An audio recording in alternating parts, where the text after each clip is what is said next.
You're listening to an Airwave Media Podcast.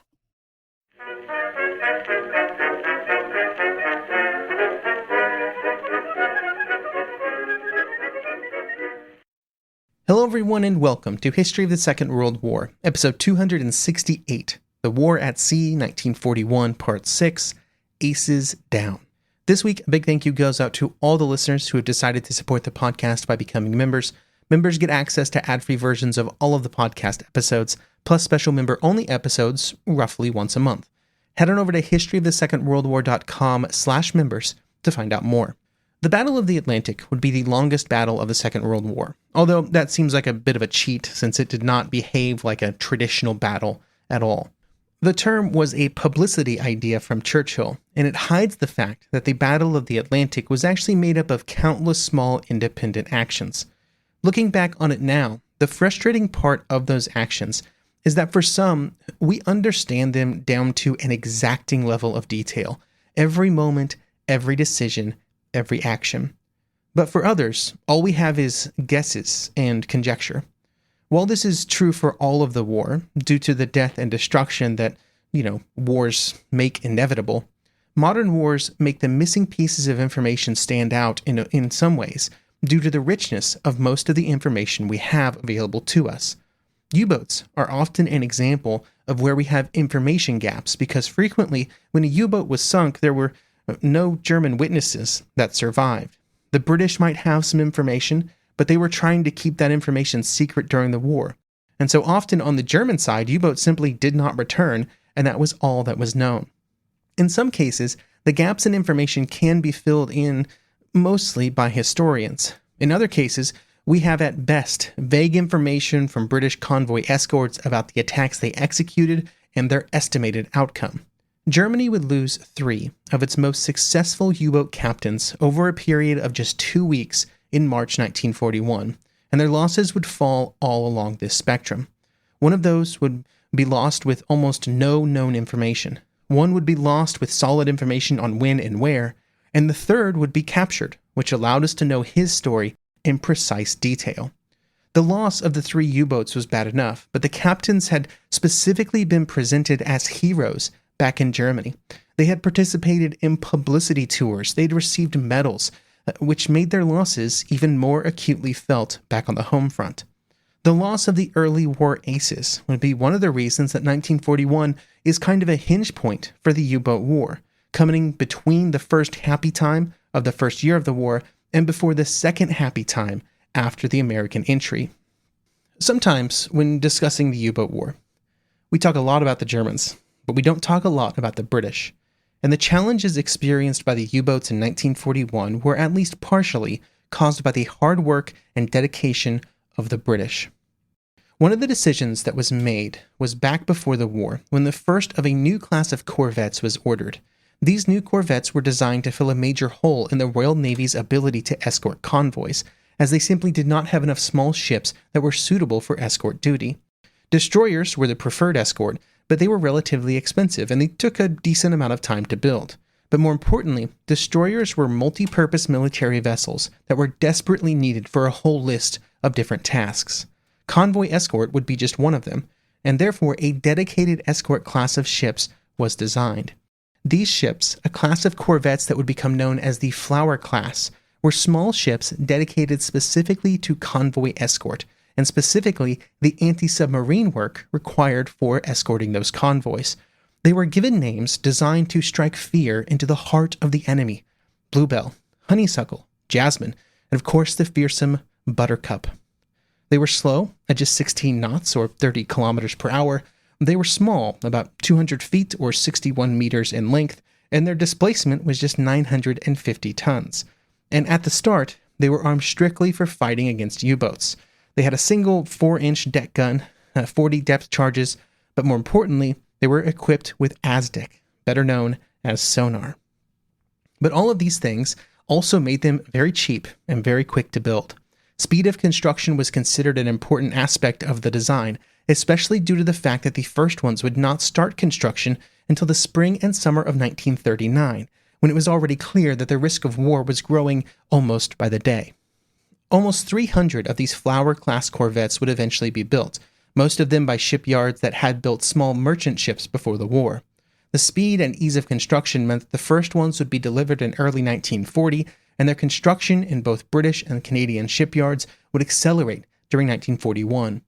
The goal of the Flower class was to protect the convoys, not sink the U-boats, and there are important differences between those two tasks. Whether or not the U-boat was sunk by the corvette was less important than keeping the U-boat away from the convoy. This meant that often the Flowers would go straight for any identified contact, with the goal of keeping it occupied while the convoy continued on its way.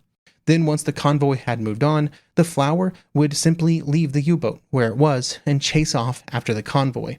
There would be larger convoy escorts built later in the war with greater power, size, and endurance, but those larger escorts like the River-class frigate would not start entering service until near the end of 1941.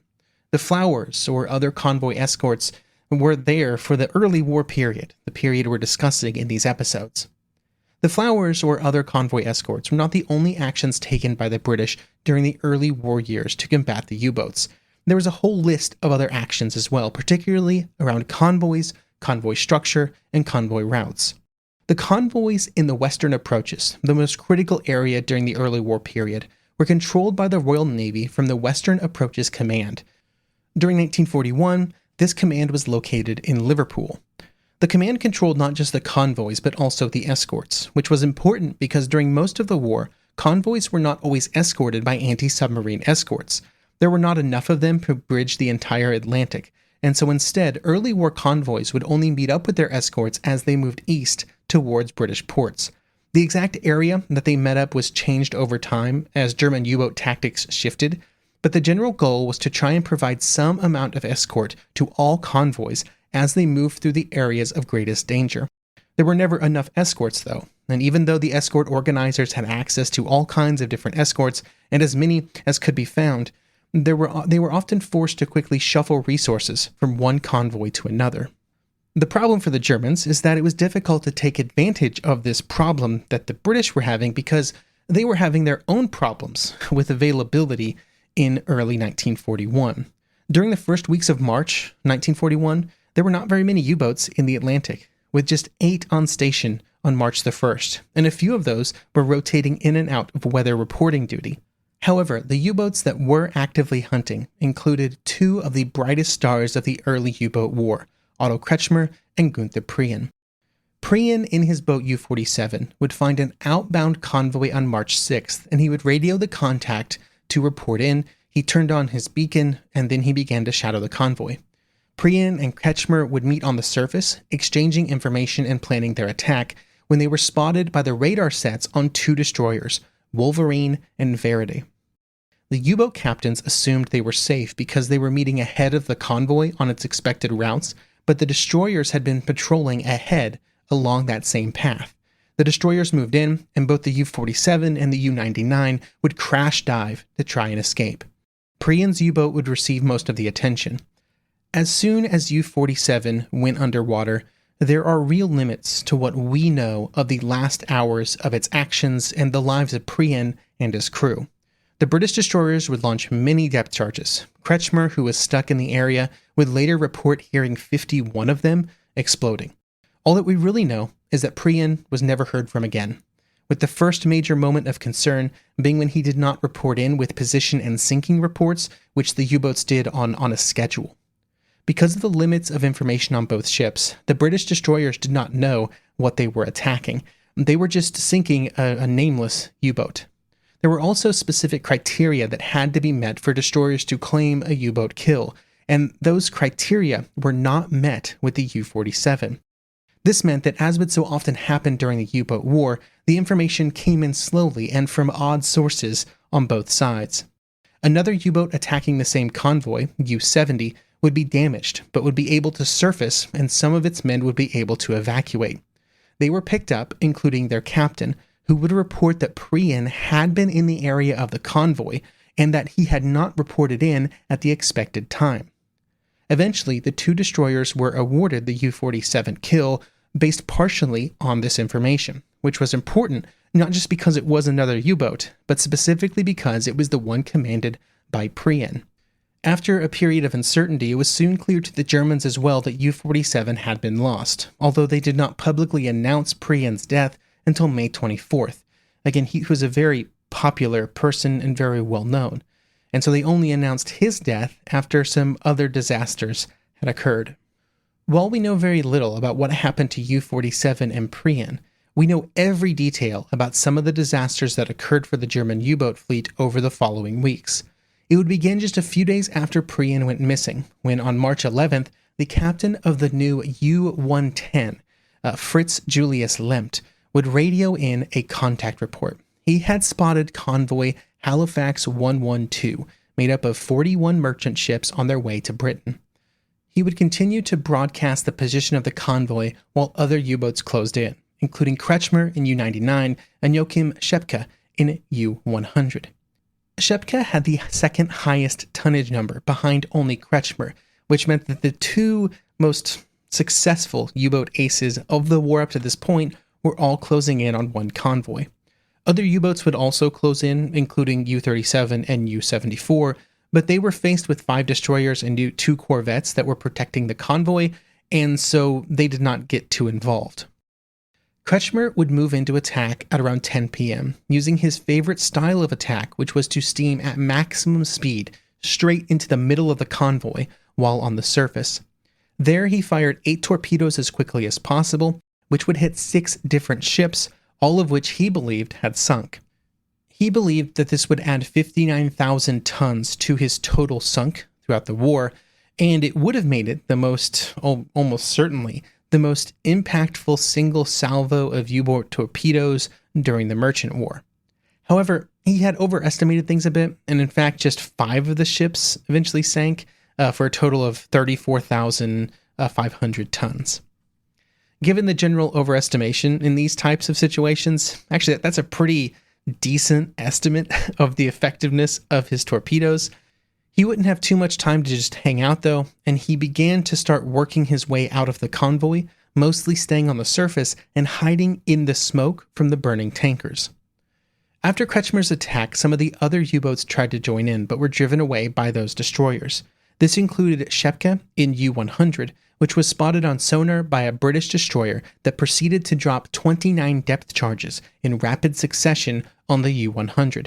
The damage caused by the explosions caused the U-boat to begin sinking, reaching a depth of about 750 feet or 230 meters, before Schepke ordered that all of the tanks be given an emergency blow. The diesels would not start, the electric motors were having issues, but the U-boat was able to make it to the surface, only to almost immediately be rammed by the British destroyer Vanek. Schepke was immediately killed when the Vanek slammed into the U-boat's bridge area. The U-100, of course, began to sink immediately, although a few men would manage to abandon ship in time.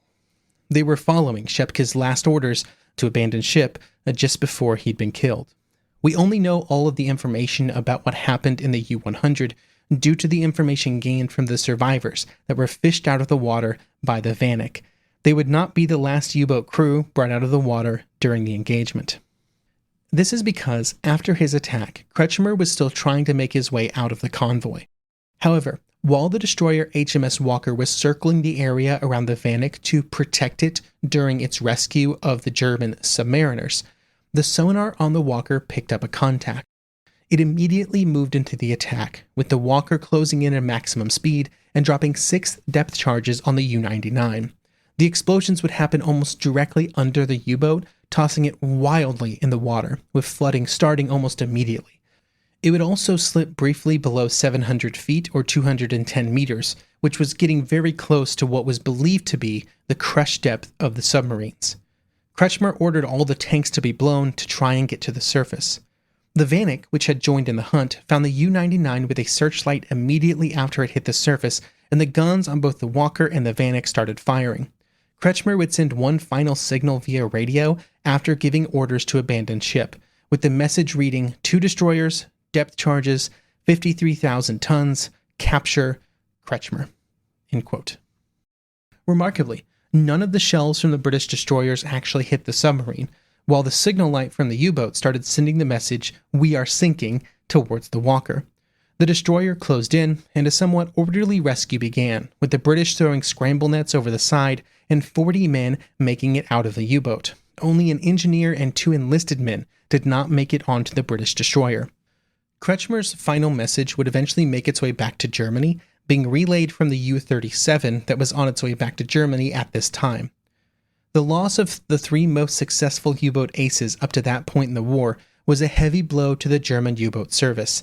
They had been so far ahead of everyone else with their sinking totals, and they had been so celebrated by all involved, that their loss hit the service harder than any other collection of 3 U-boats possibly could have at any point in the war.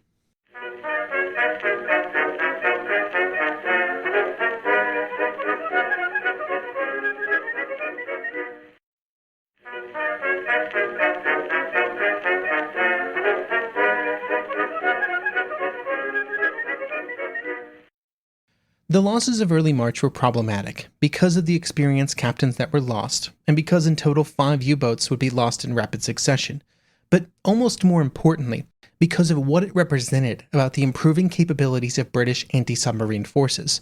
Dönitz and the other German leaders could be certain that given the experience of some of the captains that had been lost, their sinkings had not been a problem of skill on the part of the captains. And this prompted discussions to be had about what could be done to try and reduce the number of losses being suffered among the U-boat fleet. But each of the ideas that were discussed had a certain number of trade-offs. At this point in the war, the primary type of U-boat in use was the Type 7. There were a few differences between the B and C variants that were in use, but they were similar enough that they can be considered together. The Type 7 had a range that was most effective in the western approaches to the British Isles. The closer it could stay to the western coast of the British Isles, the better it would be for the U-boats, because it allowed for a longer period on station during any particular cruise. The British, of course, knew this. They understood that it was in those waters that convoys were in the most danger, and therefore they put the bulk of their efforts into protection into those areas. What this often meant is that convoy escorts would often only be used to escort the convoys the last few hundred miles into port, not the entire way across the Atlantic. This was done primarily because there were not enough destroyers or corvettes or other anti-submarine units, and so they were just concentrated in areas of greatest danger. For the U-boats, this meant that it was far safer to stage attacks further to the west, beyond the point where the strongest escort forces were available. But moving further to the west caused the same problems that the Germans had just solved by moving their U-boat bases from Germany to France. It took longer to get to the hunting ground, and therefore due to fuel constraints, they would have less time to actively hunt down merchant ships. In an ideal world, there would have been a constant stream of new U-boats arriving in the fleet to boost numbers in a way that would still allow the same number of hunting days across the entire fleet. But the losses of March meant that by the end of the month, Dönitz had 27 combat-ready ocean-going U-boats, Type 7 and Type 9 being the 2 types, which was roughly the same number of ocean-going U-boats that had been available during the first month of the war back in 1939. A year and a half later, and the fleet size was roughly the same. Dönitz would make a decision in early April 1941 to try and reduce his losses, accepting a possible drop in effectiveness as long as it reduced the number of U-boats lost. The North Atlantic boats would push their area of operations west of Iceland, and generally further west than the U-boats had been operating up to that point. More resources would also be committed to efforts off of West Africa, where in April 3 U-boats were already patrolling and 4 more would be sent, these being the Type 9 model of U-boat, which had a much longer range than the typical Type 7s that were used in the North Atlantic. These changes would have important impacts on the overall course of the war in the Atlantic. Moving the U-boats further west would cause the British escort forces to be more thinly spread as they tried to pick up their convoys further to the west, which required that they spend more time with each convoy. The Royal Navy's long-term goal was to be able to escort the convoys all the way across the Atlantic, but it would not be until after the entry of the Americans into the war that the Atlantic gaps would be closed. The more interesting impact would be caused by the increased presence of U-boats off West Africa. As the shipping losses mounted off West Africa, the British would focus on what they could do to better protect the convoys in the region, and their eyes fell on the Canary Islands. The Canary Islands were owned by Spain, and the belief was that they were being used as an important U-boat base to enable U-boat operations off the African coast. The British were not wrong in this assessment or this guess, and there were a collection of German replenishment ships that were in ports around the Canary Islands. U-boats would come into port for a safe place to dock and get supplies from these ships. They could basically get all of the benefits of visiting a port without actually having to use the shore facilities. To try and stop this, there was work being put into Operation Puma, the British invasion of the Canary Islands. It would have been a major commitment of Royal Navy resources, including shipping to put 10,000 infantry ashore, with escorts consisting of 3 aircraft carriers, a battleship, 3 heavy cruisers, and about 19 destroyers. It's almost certain that the operation would have been successful, but the diplomatic consequences might have been disastrous, because bringing Spain into the war would have caused major problems for the British position in the Western Mediterranean, which was anchored on Gibraltar. And so, instead of a bold military strike, diplomatic pressure was applied on Franco and to try and cut down on these replenishment activities. This would eventually actually be successful, with Franco trying to toe the line of neutrality, and this meant in late 1941 he was not willing to continue to risk a conflict, and he would cut off the U-boats from being able to supply on the Canary Islands. That would only come after a very challenging summer of 1941 for the U-boats. Due to a dispersion of efforts, moving further west, moving further south, and increased effectiveness of British efforts, during July and August 1941, they would have their worst months in terms of total tonnage sank since the spring of 1940, when there were barely any U-boats operating. There was good news on the horizon, though. Most importantly, U-boat production was finally ramping up to levels that seemed likely to result in a much larger number of available boats in the years that followed. 43 U-boats were commissioned in the first 4 months of 1941, and they would be available for service starting later in the year. Most importantly, the rate of their production was increasing, and so that number would continue to rise, with there being a real possibility of 100 U-boats being available at the beginning of 1942. This was, however, still far short of the 300 U-boats that Dönitz had originally estimated would be required to win the war against British commerce, but it was at least more than the paltry numbers that had been available at some points in 1940 and 1941. The growing numbers of U-boats would be met by growing capabilities on the British side as well. This would include the introduction of the first dedicated escort carrier, the HMS Audacity, in July 1941. These carriers could provide air cover for convoys and cut down on the threat from the Condors, and it also made it easier to spot surfaced U-boats, which could then be attacked by surface ships. Escort carriers did not solve the U-boat problem, though, and in fact the Audacity would be sunk by a U-boat in December 1941. All of these changes were relatively small in impact compared to the entry of the United States into the war, which would result in a major shift in U-boat operations. But not initially in a bad way, because in the typical way that Americans simply do not pay attention to what was happening in the world wars before they entered them, and because they simply did not value the experiences of their allies, the Americans would make major mistakes that would result in the second happy time in 1942. In fact, 1942 would be the best year of the war for U-boats. The tonnage numbers by month were massive, the losses were reasonable, it was truly a good time. Kind of the last of the good times. But those good times were in the future in spring 1941. And instead, the second half of 1941 would be a kind of a long slog, during which it appeared that the U-boats would never be able to truly impact the war in the way that they hoped.